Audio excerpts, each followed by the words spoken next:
ആലോചിച്ചിട്ട് എന്തെങ്കിലും സമൂഹത്തിന് വേണ്ടിയോ നമ്മൾ രണ്ടുപേരും പറഞ്ഞ പോലെ ശവപ്പെട്ടി കിടക്കുമ്പോൾ നീർത്തുകൊണ്ട് ഒരു അഭിമാനത്തോടെ കിടക്കുകയാണെങ്കിൽ എന്തെങ്കിലും ഒന്ന് ചെയ്യാൻ നാട്ടുകാർക്ക് വേണ്ടി അതിനുവേണ്ടി ശിഷ്ടകാലം എന്തെങ്കിലുമൊക്കെ ചെയ്യണമെന്നൊരു ചിന്തയാണ് എന്നെ ഇതിൻ്റെ പുറകിൽ പ്രവർത്തിപ്പിക്കുന്നത്.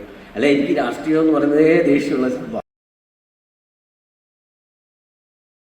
പഞ്ചാബിലും ഡൽഹിയിലൊക്കെ ചെയ്യുന്നത് കാണുമ്പോൾ ഇവനൊക്കെ എന്നതാ ജനങ്ങൾക്ക് വേണ്ടി എന്ന് പറഞ്ഞിട്ട് ഇന്നായി ചെയ്യുന്നെന്നുള്ളൊരു ദേഷ്യം. അതുകൊണ്ടാണ് ഈ രാഷ്ട്രീയ പാർട്ടി എന്ന് കേൾക്കുമ്പോൾ തന്നെ അരിശ്വാസം. അപ്പോൾ ഇങ്ങനെ കേരളദേശം പാർട്ടി എന്ന് പറഞ്ഞപ്പോൾ ഞാൻ ശക്തമായിട്ട് എതിർത്തതാണ്. പക്ഷേ ഇപ്പം ഞാനത് അനുകൂലിക്കുന്നതിൻ്റെ കാര്യം അത് ഇദ്ദേഹത്തിൻ്റെ ആശങ്കയ്ക്ക് ഒരു മറുപടിയും കൂടി ആയിക്കോട്ടെ. അത് അനുകൂലിക്കുന്നതിൻ്റെ കാരണം നമ്മൾ ഇവിടെ ഇരിക്കുന്ന ഒരു ഭൂരിപക്ഷ ആൾക്കാരും കർഷകരാണ്. നമ്മൾ ഒരു 10 സെൻറ്റ് സ്ഥലമുണ്ട്, ഒരു 15 സെൻറ്റ് സ്ഥലമുണ്ടെങ്കിൽ നമ്മൾ എന്തെങ്കിലുമൊക്കെ കൃഷി ചെയ്യും.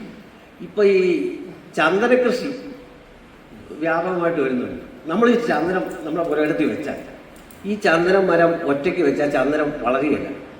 അതിൻ്റെ കൂടെ ഒരു വേപ്പൂടെ കിട്ടും. ചന്ദനം വളരണമെങ്കിൽ ഈ വേപ്പൂടെ കിട്ടും. ഞാൻ 2 വെച്ചിട്ടുണ്ട്. അതിൻ്റെ കൂടെ ഇത് രണ്ടും ഒരുമിച്ചാണ് വളരുന്നത്.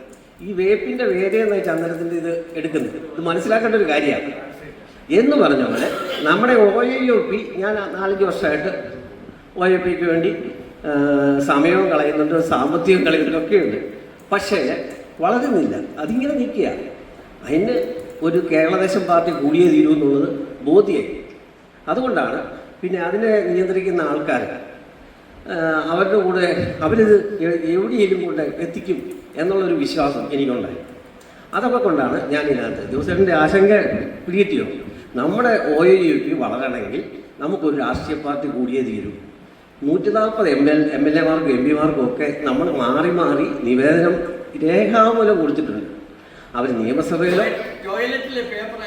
നിയമസഭയിലോ പാർലമെന്റിലോ നമ്മുടെ ഈ ആവശ്യം ഒന്ന് വെളിപ്പെടുത്തിയിട്ട് പോലുമില്ല. നമ്മൾ കൂടുതൽ ജനകീയനാണെന്ന് വിശ്വസിക്കുന്ന ഉമ്മൻചാണ്ടി സാർ പോലും ചെയ്തിട്ടില്ല. പിന്നെ ഞാൻ ചോദിക്കുന്നത് ഏതാ, അപ്പോൾ ആരെങ്കിലും ഒരു സംവിധാനം വേണ്ടേ? നമ്മളെന്നും ഈ OIOPയുടെ ആശയം പ്രചരണം നടത്തി, വാഹനപ്രചരണം ജാഥകം നടത്തി ഇങ്ങനെ നടന്നാൽ മതിയോ? അതൊരു ഫലപ്രാപ്തിയിലെത്തണമെങ്കിൽ നമുക്കൊരു ഇതുപോലൊരു ചന്ദനത്തിലൂടെ ഒരു വേപ്പ് വെച്ചേ പറ്റൂ. എന്ന് പറഞ്ഞാൽ ഇത് വേപ്പായിട്ടോ ചന്ദനം ഏതാ വേപ്പാണെന്നൊന്നും ഞാൻ പറയുന്നില്ല. ഇത് നമുക്ക് രണ്ടും ഒരുപോലെ അതിനെ അങ്ങനെ കാണണമെന്ന് എൻ്റെ ഒരു അഭിപ്രായം. ഞാൻ OIOPക്കാരനാണെങ്കിലും ഇപ്പോൾ ആ രാഷ്ട്രീയ പ്രസ്ഥാനത്തെ ഞാനങ്ങ് സ്നേഹിക്കുന്നു അകമേ. എന്നുവെച്ചാൽ ഇത് എവിടെയെങ്കിലുമൊക്കെ നമുക്ക് എത്തിച്ചേരാം എന്നുള്ളൊരു ധാരണ. ഇനി ഞാൻ എൻ്റെ കർത്തവ്യത്തിലൂടെ കിടക്കട്ടെ. ഏകദേശം ഒരു ഐഡിയ കിട്ടി കാണുമല്ലോ ഞാൻ ഉദ്ദേശിച്ചത്.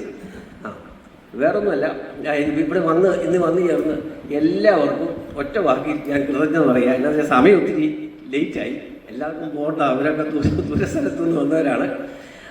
എന്തായാലും നമ്മൾ ഓരോരുത്തരും വിചാരിച്ചാൽ നമുക്ക് വേണ്ടി നമ്മുടെ നാട്ടിൽ എനിക്ക് 67 വയസ്സ്. ഇനി എൻ്റെ ഒരു ശിഷ്ടകാലം കണ്ടാൽ പറയില്ല, അത് സത്യമാണ്. ഇനി എൻ്റെ ശിഷ്ടകാലം ഞാൻ ആലോചിച്ചിട്ട് എന്തെങ്കിലും സമൂഹത്തിന് വേണ്ടിയോ നമ്മൾ രണ്ടുപേരും പറഞ്ഞ പോലെ ശവപ്പെട്ടി കിടക്കുമ്പോൾ നീർത്തുകൊണ്ട് ഒരു അഭിമാനത്തോടെ കിടക്കുകയാണെങ്കിൽ എന്തെങ്കിലും ഒന്ന് ചെയ്യാൻ നാട്ടുകാർക്ക് വേണ്ടി അതിനുവേണ്ടി ശിഷ്ടകാലം എന്തെങ്കിലുമൊക്കെ ചെയ്യണമെന്നൊരു ചിന്തയാണ് എന്നെ ഇതിൻ്റെ പുറകിൽ പ്രവർത്തിപ്പിക്കുന്നത്. ഇതിനെ സ്വന്തമായിട്ട് മനസ്സിൽ കയറ്റി നമ്മൾ വിചാരിച്ചാൽ ഇതൊരു ഈ കൂരോപ്പടയിൽ മാത്രം ഒതുങ്ങി നിൽക്കുന്നൊന്നും അല്ലല്ലോ. ഈ നമ്മുടെ മൊത്തം കേരളദേശം പാർട്ടി എന്ന് പറഞ്ഞാൽ കേരളത്തിൽ മാത്രം ഒതുങ്ങി നിൽക്കുന്നതും അല്ല. ഇത് മൊത്തം ഇന്ത്യയിലെ ഭാവി മാറ്റിമറിക്കാനുള്ള ഉള്ള സാഹചര്യം ഉണ്ടാകും എന്നുള്ള വിചാരത്തോടെ പിന്നെ വന്ന ഓരോ വ്യക്തികളോടും മാന്യ വ്യക്തികളോടും വ്യക്തിപരമായിട്ട് നന്ദി രേഖപ്പെടുത്തുന്നു. കേരളദേശം പാർട്ടിയുടെ പേരിലും OIOPയുടെ പേരിലും.